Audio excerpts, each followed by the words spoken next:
Aujourd'hui, je vais te parler de la vision qui m'a aidé à tenir mes objectifs sur le long terme. On entend partout qu'il faut se fixer des objectifs qui sont ambitieux et que pour les atteindre, il faut se tuer à la tâche, énormément s'investir dedans, etc., etc. Le problème, c'est que pour atteindre des objectifs qui sont ambitieux, il faut pouvoir les tenir sur le long terme. Et le fait de les tenir sur le long terme, c'est une chose qui est contradictoire avec la notion de se tuer à la tâche. Ça fait maintenant 2 ans et demi que je vais à la salle de musculation et que je m'entraîne de façon assidue et que j'entreprends des projets en parallèle et que tous les jours, j'atteins les objectifs que je me fixe pour en fixer de nouveaux et maintenir le cap vers la direction que je me fixe. Et donc dans cette vidéo, je vais te donner 3 éléments que j'ai mis en place qui m'ont permis et qui me permettent encore de tenir la réalisation de ces objectifs au quotidien.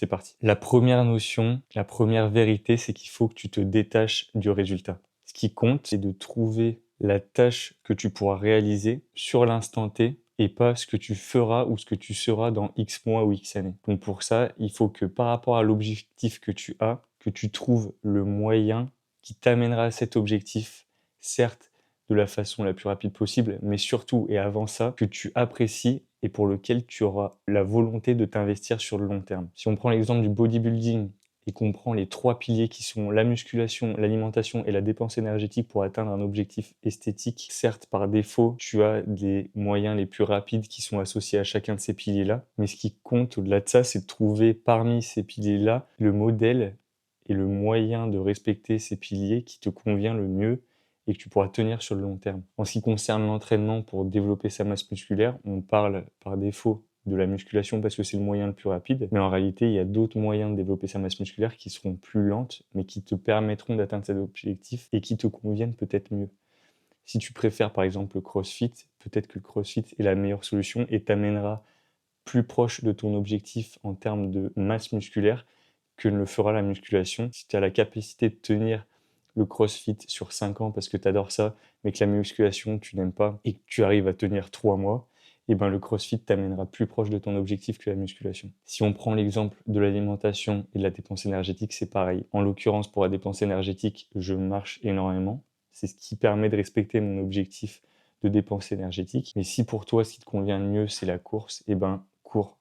Si pour toi, ce qui te convient le mieux, c'est la natation, va nager. Mais ce qui compte, c'est de trouver le pilier qui te permet d'y aller tous les jours, tous les 2 jours, ou en tout cas de respecter ton objectif, qu'il soit quotidien, hebdomadaire, mensuel. Idem pour l'alimentation, on a beaucoup plus de mal avec ça.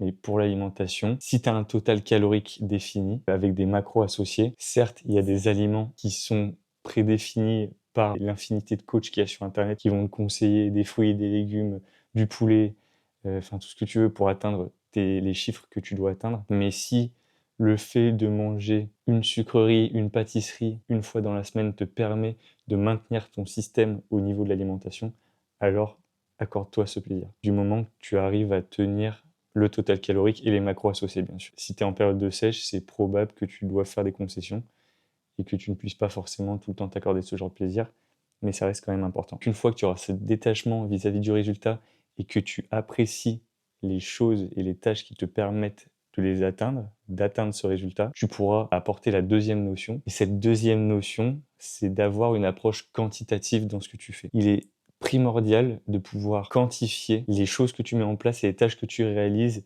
pour atteindre ton résultat. De façon à ce que d'une part, tu puisses savoir à l'instant T, est-ce que oui ou non, tu es en bonne voie pour atteindre ton objectif? Est-ce que oui ou non, tu respectes les tâches que tu t'es imposées? Et la deuxième notion, c'est que la quantité t'apportera de meilleurs résultats sur le long terme que la qualité. Donc j'écoutais récemment un livre audio qui s'appelle Atomic Habits de James Clear. Et dans ce livre-là, il abordait justement cette idée-là, que la quantité prime sur la qualité.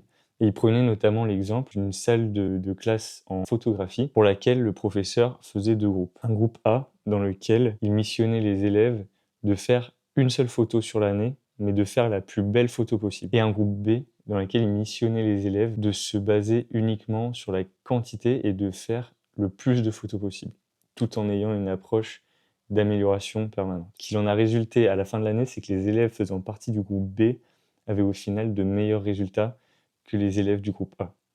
Parce que ce qui s'est passé, c'est que les élèves du groupe A se sont focalisés sur le fait de trouver le meilleur moment, la meilleure situation, les meilleures conditions possibles pour prendre leurs photos, tout en passant potentiellement à côté de certaines occasions qui auraient été peut-être meilleures que celles qu'ils ont choisies.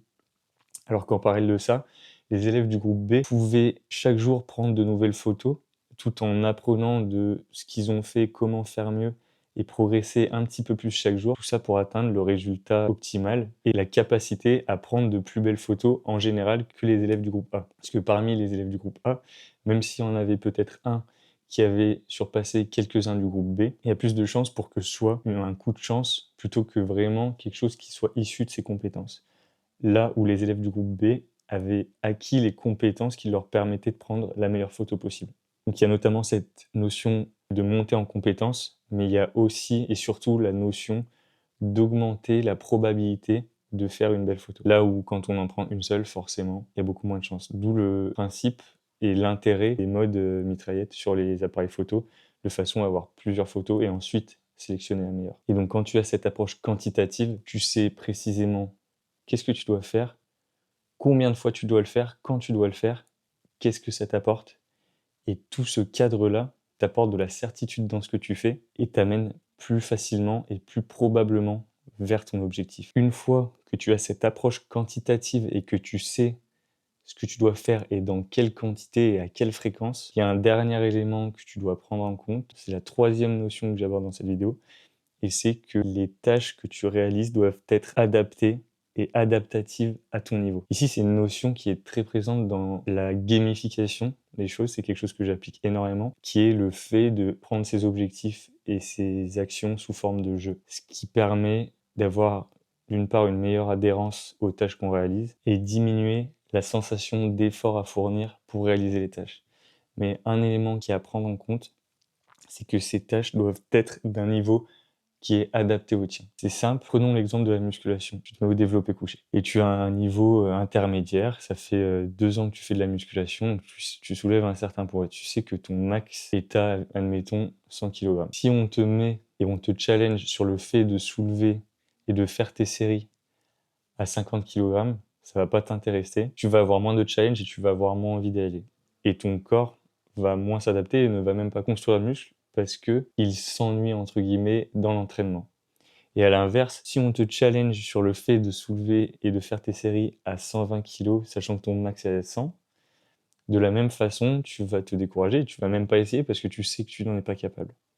Et ton corps risque de se blesser. Et cette notion-là, tu peux l'adapter à tout dans ta vie. Et c'est le but, c'est ce qui fait partie de la gamification.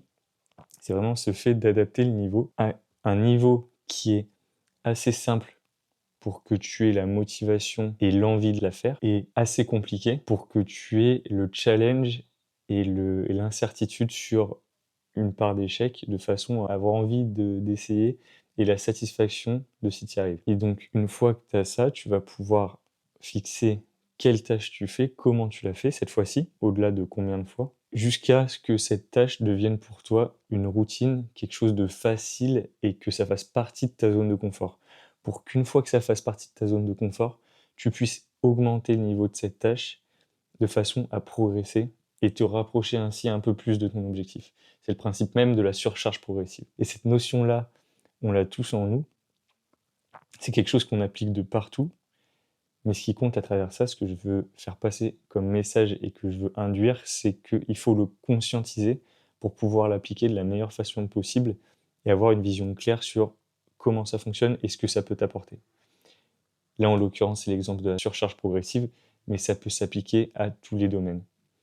C'est ce qui fait qu'au moment où tu fixes ton objectif et que tu listes les tâches que tu dois réaliser au quotidien pour l'atteindre, tu vas pouvoir définir comment tu effectues la tâche, à quel niveau, de façon à te dire: «OK, cette tâche-là, je dois la réaliser, je sais que j'en suis capable et je sais que j'ai aucune difficulté à le faire», ou alors du moins j'ai peu de difficultés à la faire.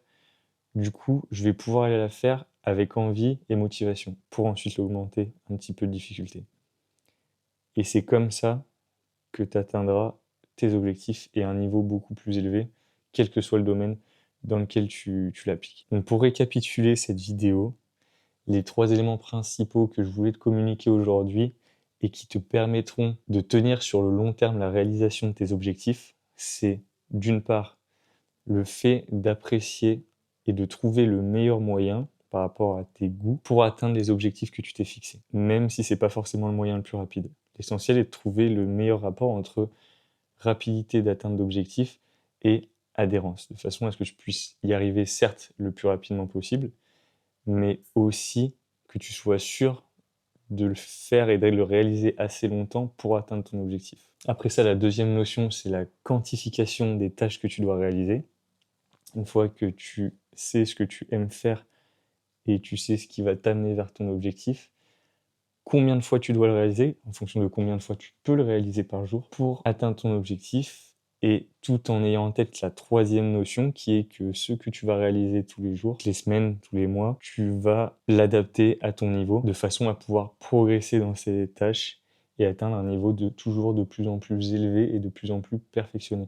De façon à ce que les tâches qui auraient été jugées compliquées, voire impossibles au début, deviennent pour toi des tâches qui sont faciles et courantes et que tu mets moins de temps à faire avec plus de facilité, en mettant moins d'efforts, et cetera, et cetera. Voilà, c'est tout pour cette vidéo. J'espère qu'elle t'inspirera pour les objectifs que tu t'es fixé ou que tu te fixeras à l'avenir, et surtout pour leur atteinte et pour atteindre un niveau d'adhérence élevé à la réalisation de ces objectifs. Si c'est le cas, n'hésite pas à aimer cette vidéo, abonne-toi pour ne pas rater les prochaines et pour suivre les différentes vidéos que je peux faire sur cette chaîne. Je te dis à la prochaine. Bye.